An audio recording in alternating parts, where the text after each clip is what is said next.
नमस्कार, मैं स्वामी ओम प्रकाश और आज बात करेंगे मुंबई की। और मुंबई में सबसे ज़्यादा जो पैसा है उसकी। आखिर ऐसा क्यों है कि मुंबई देश की आर्थिक राजधानी क्यों बनी हुई है? यह बात तो हम सभी जानते हैं कि मुंबई में सबसे अमीर अमीर लोग रहते हैं, बहुत ज़्यादा अरबपति रहते हैं। लेकिन इसके पीछे बहुत गहरे में विज्ञान क्या है, उसको जानने का प्रयास करते हैं। मुंबई की बनावट को ज़रा आप देखिए। किसी भी शहर को यदि आप अच्छे से जानना चाहते हैं, यदि वास्तविकता में जानना चाहते हैं, तो उस शहर की आबादी के साथ साथ उस शहर की जलवायु, उसका पर्यावरण का क्षेत्र, उसकी प्राकृतिकता, उसकी बनावट, उसकी खिलावट सब आपको देखना चाहिए। तभी तो आप एक निष्कर्ष पर पहुंच पाएंगे। यह मुंबई इस समुद्र के किनारे है। देखिए, आप इस तस्वीर में, इस वीडियो में समंदर को देख सकते हैं। देखिए, समंदर में लहरें आ रही हैं, जा रही हैं। यह समंदर है और इस समंदर के किनारे मुंबई विकसित हुआ होगा कभी। आज तो कहीं चरम पर है, कहीं आज अपने खिलावट पर है। लेकिन यह खिलावट कहीं न कहीं तो शुरू हुआ होगा, कभी न कभी शुरू ज़रूर हुआ होगा, तब आज इस मुकाम पर है। इस मुकाम पर पहुंचने के लिए जो खिलावट की आवश्यकता है, जिस खिलावट को मुंबई ने पाया है, वह खिलावट सिर्फ और सिर्फ क्या मनुष्य की देन है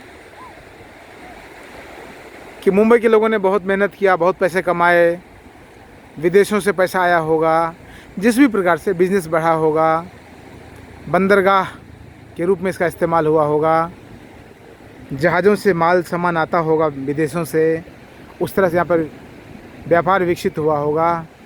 और तमाम चीज़ जो किसी भी शहर के विकास में अग्रणी भूमिका निभाते हैं। उसके साथ साथ यदि हम प्राकृतिक पहलुओं को ना छुएं तो मुझे लगता है कि बेईमानी सी होगी। मुंबई के विकास में जितना बड़ा योगदान मुंबईकर, कहिए मुंबई में रहने वाले लोगों का, मराठी लोगों का, गुजराती लोगों का, देश भर के लोगों का, दुनिया भर के लोगों का रहा होगा, मुझे लगता है उतना ही बड़ा योगदान मुंबई को विकसित करने में प्रकृति का भी रहा होगा। क्योंकि मुंबई एक तरफ से ऊंची अट्टालिकाओं से देखिए घिरा हुआ है और दूसरी तरफ यह मुंबई समुद्र से घिरा हुआ है। देखिए, जहाँ तक आपकी आँखों की दृष्टि जाती है, समुद्र ही समुद्र, जल ही जल दिखाई पड़ता है।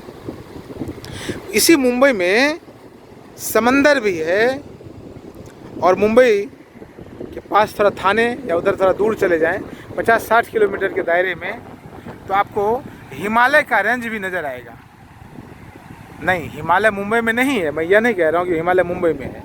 मैं यह कह रहा हूँ हिमालय जैसी अनुभूति आपको इधर होगी। बिल्कुल पहाड़ी इलाका भी है, समझिए, समंदर की गहराई भी है और हिमालय की ऊंचाई भी मुंबई में है। क्या इसके मायने हैं? इससे क्या अर्थ निकलता है? इससे क्या पता चलता है? जहाँ सब कुछ है वहाँ सब कुछ सिर्फ मानवकृत नहीं है। मुंबई में सब कुछ है, धन भी है, पद भी है, फिल्म स्टार भी हैं, पैसा भी है, तमाम प्रकार के शौक भी हैं।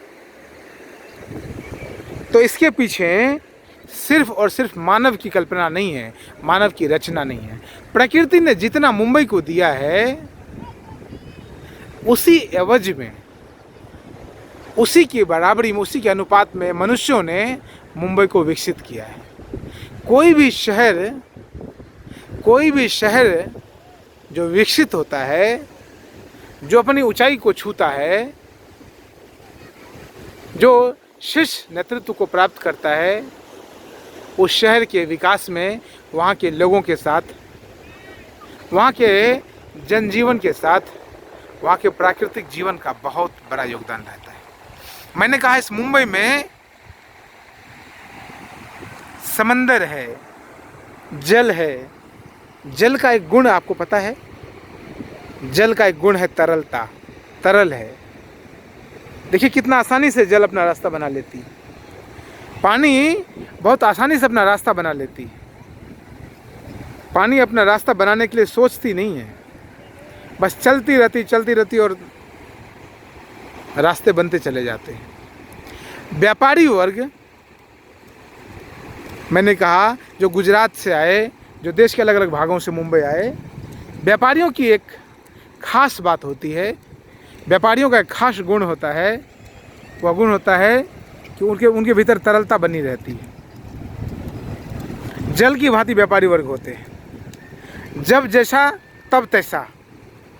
ये व्यापारियों की अद्भुत विशेषता होती है। जिस प्रकार के सरकार का निर्माण होता है, जिस प्रकार की व्यवस्था का निर्माण होता है, व्यापारी वर्ग अपने आप को उससे अनुरूप ढाल लेते, तभी तो व्यापार कर पाते हैं। व्यापार आज ही से नहीं, जब से अनेक सदियों से कह लीजिए, व्यापार वहाँ की स्थिति, परिस्थिति और मनस्थिति को ध्यान में रखकर किया जाता है। जल से सीखा होगा यहाँ के व्यापारियों ने तरलता, बने रहना यहाँ के व्यापारियों ने इस समंदर से सीखा होगा। समंदर की व्यापकता को सीखा होगा। समंदर की व्यापकता को यहाँ के व्यापारियों ने, यहाँ के लोगों ने महसूस किया होगा। और हिमालय जैसी जो पहाड़ियाँ हैं, उसकी तरफ दृढ़ निश्चयी हुए होंगे लोग। मैंने कहा हिमालय में एक तरफ ये समंदर है और दूसरी तरफ ये ऊंचे ऊंचे मकान, और इसके थोड़े पीछे 50-60 किलोमीटर पीछे बहुत ही अच्छी पहाड़ियाँ, सुंदर वृक्षों से ढकी हुई पहाड़ियाँ। इन दोनों गुणों का समावेश है मुंबई। यह दोनों गुण भारत में और किसी शहरों में इतना अच्छे से नहीं दिखेगा। समंदर है तो पहाड़ नहीं, पहाड़ है तो समंदर नहीं। उतना ही ना, और भी चीज़ है। लोग भी वैसे ही होने चाहिए। खाली पहाड़ और समंदर से किसी राज्य का विकास नहीं हो सकता, किसी शहर का विकास नहीं हो सकता। शहर के विकास के लिए वहाँ के लोगों की मानसिकता भी ज़रूरी है।